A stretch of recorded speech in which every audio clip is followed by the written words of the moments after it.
Que les bénédictions soient. Chers amis, chers initiés, chers quêteurs de la vérité, bienvenue dans cette nouvelle communication. Une communication ayant pour titre les rêves, l'orinologie ou la science des rêves. Qu'est-ce qu'un rêve? Un rêve est généralement ce que nous appelons l'activité de l'âme lorsque le corps physique est au repos. L'activité de l'âme lorsque le corps physique est au repos. Comment cela se passe concrètement? Il faut dire que notre âme est ce qui conduit notre corps. Notre corps physique est à l'intérieur de notre âme. Notre âme est plus grande que notre corps physique. Notre corps physique vit dans une dimension physique que vous connaissez parfaitement très bien. La dimension physique est assujettie au temps et à l'espace. C'est un monde dans lequel, après un temps d'activité, il faut forcément un repos. Il faut que le corps physique se repose. Par contre, l'âme, elle autre, vit dans une dimension spirituelle, une dimension de non-mesurabilité, une dimension qui n'est pas sujet du temps et de l'espace. C'est un monde où l'âme travaille continuellement sans repos. C'est un monde où l'âme est en perpétuelle activité, sans repos. C'est cet état de choses qui fait que lorsque le corps physique est au repos, il perçoit cette activité comme rêve. Du coup, les rêves est ce que nous appelons l'activité de l'âme lorsque le corps physique est au repos. Quand le corps physique est au repos, en ce moment, l'âme, elle autre, continue son activité. C'est ce qui est perçu comme les rêves dont nous sommes en train de parler. Est-ce que vous voyez? Donc ça veut dire que là où vous êtes actuellement, votre âme est en perpétuelle activité. Que vous soyez en sommeil ou que vous soyez à l'état de veille, votre âme continue toujours son activité. Et c'est ce qui est perçu que nous appelons les rêves. Donc du coup, les rêves est ce que nous appelons l'activité de l'âme lorsque le corps physique est au repos. Les rêves représentent une grande partie de notre temps, de notre activité, de notre vie. Les rêves représentent une importance capitale de notre vie. Mais généralement, nous ne prenons pas importance à ce rêve. Nous ne prêtons pas attention à cette activité liée à notre âme. Nous disons généralement que ce n'est qu'un rêve, alors que c'est le rêve qui préexiste à la réalité. Ce qui veut dire que les rêves représentent une importance capitale pour notre existence en termes matériels. Est-ce que vous voyez? Mais très souvent, nous oublions cet état de choses. Nous méconnaissons l'activité de notre âme, ce qui fait que nous sommes un peu aveuglés.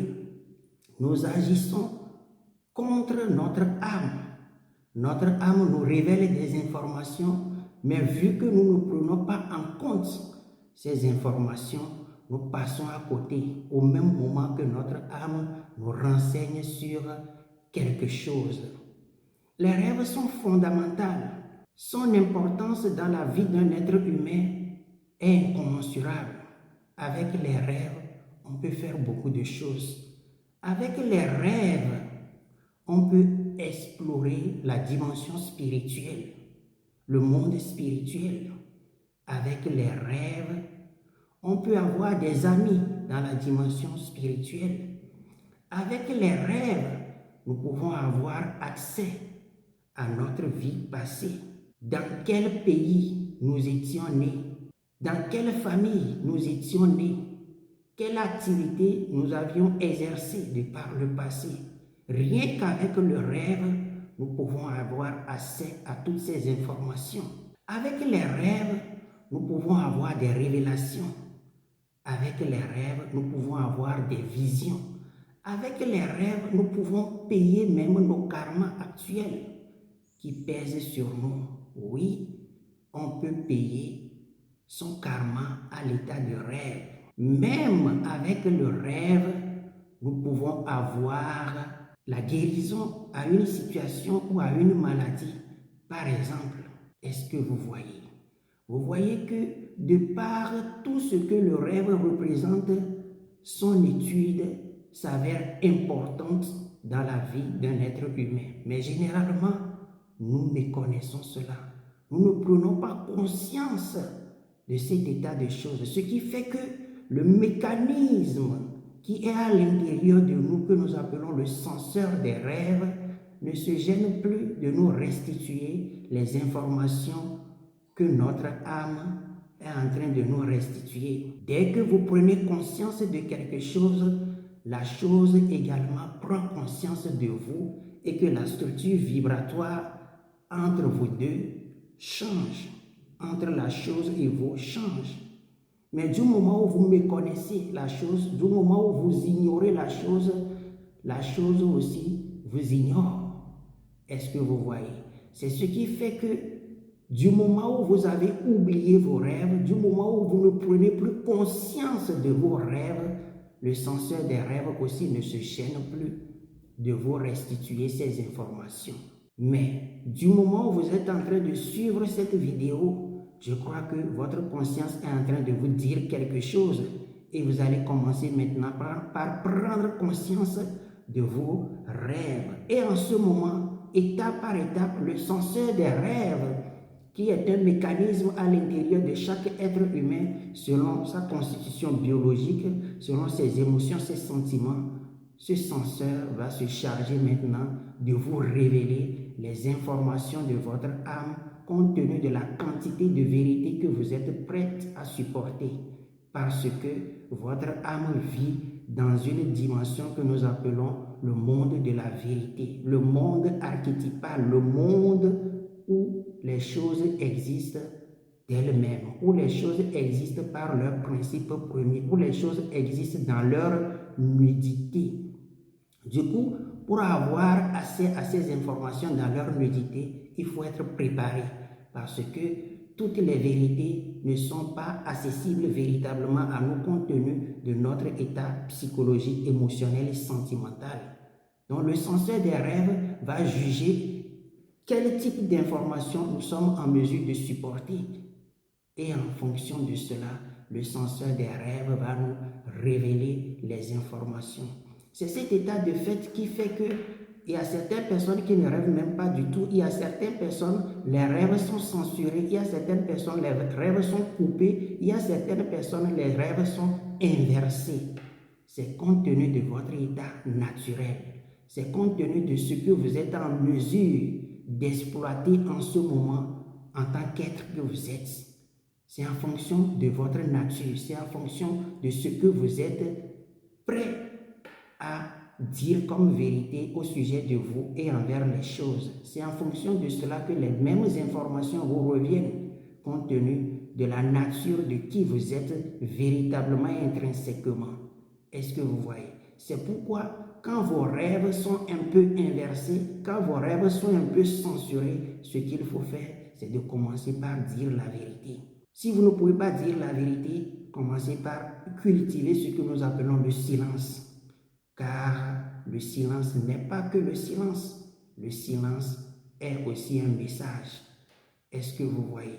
Donc, voyant ce que les rêves peuvent vous apporter, il est crucial, fondamental, primordial que nous ayons à la culture de nos rêves. Très généralement, lorsque nous avons un appareil, un portable par exemple, nous cherchons à connaître à tout prix les fonctions qui régissent ce portable au risque d'endommager l'appareil. Il en va de même pour qui nous sommes. Les rêves font partie intégrante de nous. Les rêves sont imposés à nous. Tout le monde rêve. Qui ne rêve pas? Le rêve est une fonction liée à notre nature. Et du coup, nous devons chercher à connaître par quel mécanisme le rêve fonctionne.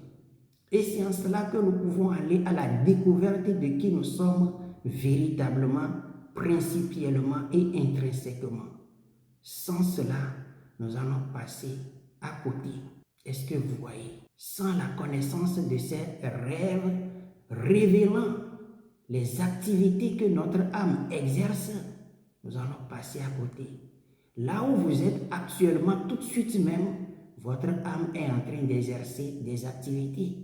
Que vous en êtes conscient ou pas, votre âme est en train d'exercer des activités en ce moment même.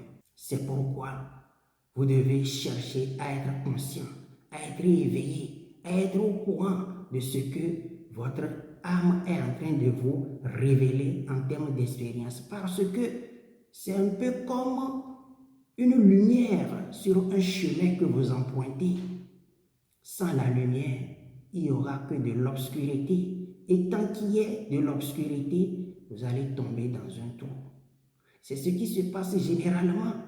La plupart du temps, notre âme nous envoie un message, mais nous passons à côté. Ou nous écoutons peut-être les émotions, les sentiments qui sont liés à notre corps. Au même moment, notre âme également est en train de nous envoyer un message. Nous avions dit que c'est l'âme qui conduit le corps et que le corps fait partie intégrante de notre âme. Si nous n'écoutons pas le message de notre âme, nous allons tomber dans un trou puisque c'est elle qui conduit notre corps. Est-ce que vous voyez? Vous ne voyez pas que c'est formidable? Vous ne voyez pas que c'est fantastique? Avec les rêves, vous pouvez faire des choses formidables, fantastiques, magnifiques. Est-ce que vous voyez? Et généralement, la plupart du temps, les gens sont pressés. Oui, les gens sont véritablement pressés à raconter leurs rêves à n'importe qui. Il est véritablement dangereux de raconter ses rêves à n'importe qui. Avant de raconter ses rêves à quelqu'un, vous devez vérifier la nature de la personne. Qui est cette personne? Est-ce que cette personne fait preuve d'une bonne moralité? Est-ce que c'est une personne confiante? Est-ce que c'est une personne sur qui ou en qui on peut avoir une confiance?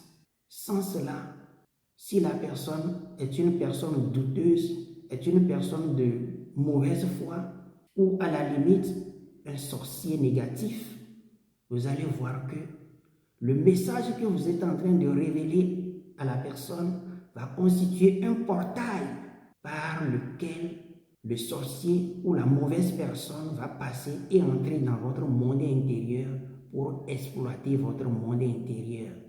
Il peut voler vos étoiles, votre étoile, il peut voler vos biens, il peut vous détourner de votre mission s'il voit que vous avez des potentialités, vous avez de la richesse spirituelle dans votre monde intérieur et que vous-même vous êtes ignorant par rapport à cet état de fait.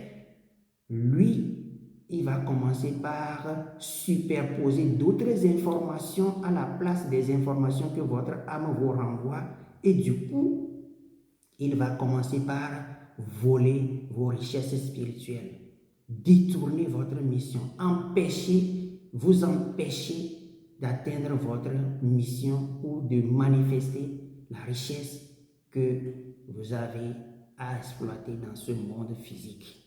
Est-ce que vous voyez? Vous voyez que c'est très dangereux. C'est pourquoi on ne raconte pas ses rêves à n'importe qui. Il y en a même qui utilisent une forme de magie noire, qui consiste à donner à votre âme, à l'état de rêve, même pas à l'état de rêve, qui consiste à appeler votre âme et donner à votre âme ce que votre âme n'a pas l'habitude de consommer, surtout de l'alcool. Quand on donne régulièrement de l'alcool à votre âme va commencer par dormir dans le monde spirituel. Au même moment que vous êtes éveillé ici, vous allez commencer par somnoler spirituellement. Et quand vous êtes en train de somnoler spirituellement, votre âme n'a plus de lumière pour éclairer votre vie, puisque toute la réussite de votre vie en termes d'existence dépend de votre âme. Donc du moment où votre âme commence par somnoler dans la dimension spirituelle, vous allez commencer par sombrer dans le monde physique. Oui, cette forme de magie existe. Les gens l'utilisent. Ils vont donner, ils vont appeler votre âme et donner continuellement à votre âme de l'alcool. Et vous allez voir, vous allez faire, parfois la plupart du temps, vous allez faire des rêves où vous allez vous voir en train de dormir dans le sommeil, où vous êtes un peu debout, mais vos yeux sont fermés, vous dormez. C'est pour vous empêcher d'atteindre vos objectifs. C'est pour vous empêcher de réaliser vos objectifs. Et quand vous voyez cet état de choses, il faut agir très rapidement au niveau spirituel. Et généralement, la plupart du temps, ce qui est à l'origine de ces choses ou la cause fondamentale, primordiale de ces choses, ce sont les répondants négatifs que nous avons en nous. Nous-mêmes, nous avons à l'intérieur de nous ce que nous appelons les 7 perversions du mental, les 7 péchés capitaux. Nous avons en nous une forme de colère, de jalousie, de vengeance, une forme de gourmandisme.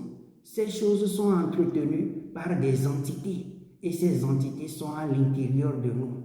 Et comme l'intérieur influence l'extérieur, ces entités, selon la loi de la correspondance ou la loi de l'attraction, ces répondants négatifs en nous vont attirer d'autres choses similaires.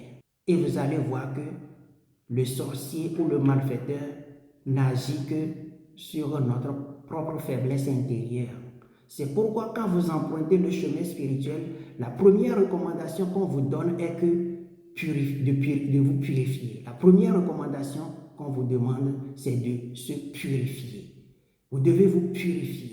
Vous devez travailler sur vos perversions du mental. Vous devez travailler sur votre propre démon intérieur.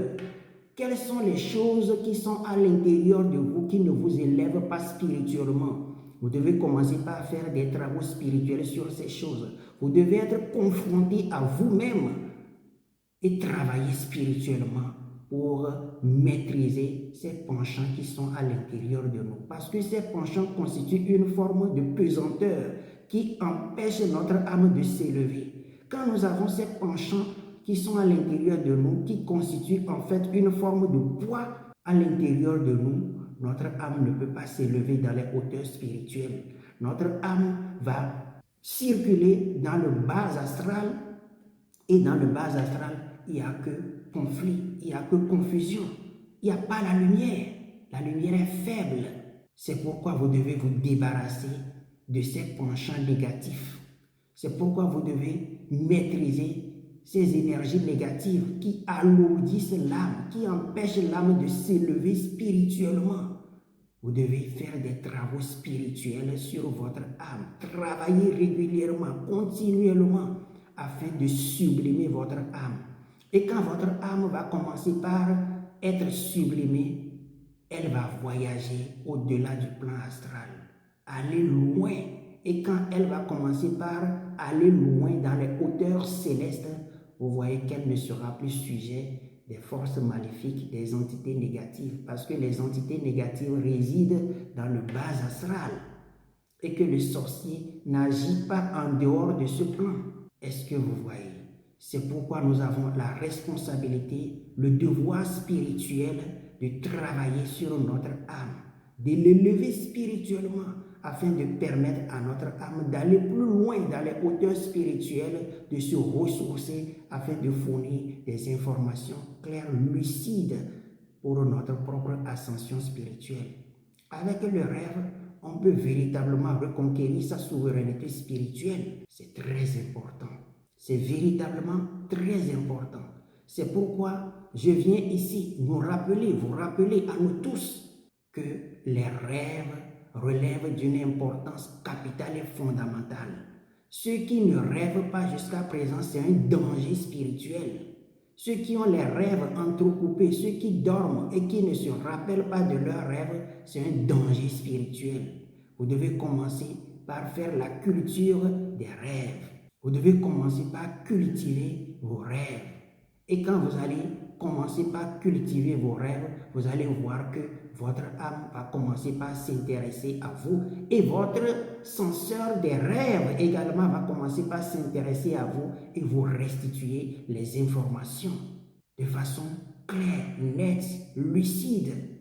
Votre âme est en mesure de vous révéler tout ce qui va se passer à longueur d'une journée, par exemple. Votre âme est en mesure de vous révéler toutes les informations qui sont susceptibles de se produire dans votre vie dans quelques jours, dans quelques mois, dans quelques semaines, dans quelques années. Votre âme est en mesure également de vous révéler des informations sur une personne, sur un sujet, sur un projet, sur une activité par exemple. Mais quand vous ne l'écoutez pas, quand vos rêves sont flous, censurés, inversés, comment est-ce que vous pouvez profiter de cela? Vous ne voyez pas que la méconnaissance de nos rêves risque d'endommager notre vie, comme la méconnaissance des fonctions d'un appareil peut endommager l'appareil? Oui, c'est exactement la même chose.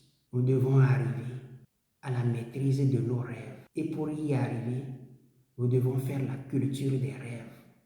Comment cultiver ces rêves? C'est de commencer d'abord par se purifier.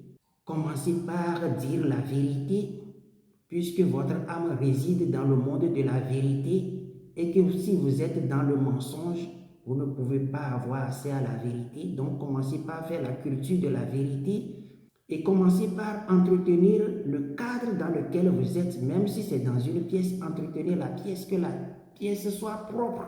Le lit sur lequel vous allez reposer votre corps, que ce lit soit également propre.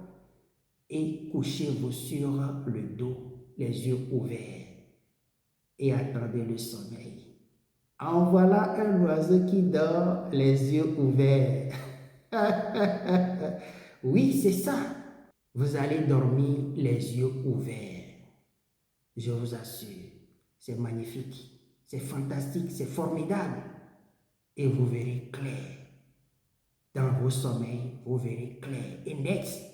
Et vous devez faire cela encore et encore. Et quand vous faites cela encore et encore, vous êtes en train de vous préparer à ce que nous appelons la sortie consciente hors du corps. Vous allez commencer par devenir un véritable sorcier. Pas un sorcier mangeur d'âme, mais un mage, un véritable mage. Oui, c'est notre véritable nature. Nous devons arriver à cela. Si notre vie est gangrénée par des problèmes, des situations, des défis aujourd'hui, c'est parce que nous ne sommes pas alignés. Notre corps réclame quelque chose, notre âme envoie quelque chose, notre esprit également envoie autre chose. Et du coup, ces trois instances disent des choses qui ne sont pas coordonnées. C'est un peu comme nous sommes en conflit à l'intérieur de nous-mêmes. Mais quand nous allons commencer par écouter notre âme, faire attention à nos rêves, vous allez voir que nous allons commencer par nous aligner progressivement sur ces données et du coup, notre vie sera alignée aussi. Évitez de boire de l'alcool avant de dormir. Vous pouvez en prendre très tôt dans la journée, mais le soir, avant d'aller au lit, vous devez être lucide, corporellement, mentalement, émotionnellement. Vous devez être lucide. Vous devez être propre. Est-ce que vous voyez? C'est très important. Je l'avoue, ce n'est pas si facile, mais ce n'est pas impossible. Un voyage de 1000 km commence juste par un seul pas. Donc, tant que vous ne commencez pas, vous n'y arriverez pas. Vous devez commencer toujours par quelque part. C'est pourquoi je viens vous rappeler le devoir qui nous attend tous. Vous voyez l'état dans lequel nous sommes aujourd'hui. Notre partition est importante. Nous devons apporter notre pierre à la refondation, à la reconstruction de nos nations tout en nous éveillant. Nous devons nous éveiller d'abord. Oui, parce que c'est de par notre éveil que la société également doit s'éveiller. Si nous sommes endormis, la société dort également. C'est pourquoi nous sommes venus nous rappeler le devoir qui est nôtre. Et ça fait partie du processus de l'incarnation. Si vous êtes encore sur terre aujourd'hui, c'est parce que vous avez une responsabilité spirituelle à jouer. Ceux qui sont encore sur la terre aujourd'hui, on les appelle les retardataires.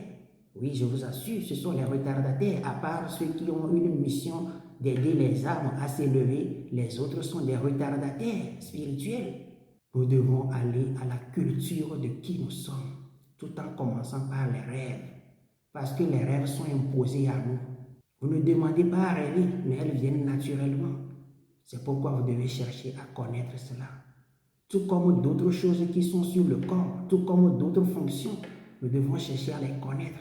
C'est en cela que nous allons arriver à l'éveil et ensuite l'illumination. Alors, chers initiés, chers quêteurs, chers chercheurs de la vérité, je viens nous rappeler encore notre responsabilité en matière spirituelle, ce que nous sommes censés faire pour notre accomplissement parfait. Je vous remercie infiniment d'avoir suivi cette petite vidéo. Je suis lumière, lumière à enclos. Paix et bénédiction, lumière et bénédiction, gloire et manifestation à tout un chacun de nous. Namasté. La divinité en moi honore et respecte la divinité que vous êtes.